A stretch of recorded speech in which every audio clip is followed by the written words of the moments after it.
বাংলাদেশের মানুষ জামাতিকে আঁকড়ে ধরো না, বাংলাদেশের মানুষ জামাতিকে আঁকড়ে ধরো না। বিএনপির ভোটও দিলে কিন্তু শান্তি পাবে না, বিএনপির ভোটও দিলে কিন্তু শান্তি পাবে না। কারণ হুমকি দিত যেমন করে শেখ হাসিনা, কারণ হুমকি দিত যেমন করে শেখ হাসিনা। এরা ভোটে জেতার আগে হুমকি দিতে ভোলে না, এরা ভোটে জেতার আগে হুমকি দিতে ভোলে না।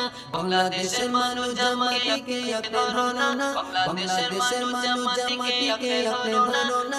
বিএনপির ভোটও দিলে শান্তি পাবে না, বিএনপির ভোটও দিলে কিন্তু শান্তি পাবে না। লিপস্টিকি হাসিনা তো হয়ে গেছে সেই দেশ, ভুলো ফেলা খালেদা তো চালিয়েছে দেশ। লিপস্টিকি হাসিনা তো হয়ে গেছে সেই দেশ, ভুলো ফেলা খালেদা তো চালিয়েছে দেশ। ভুলো ফেলা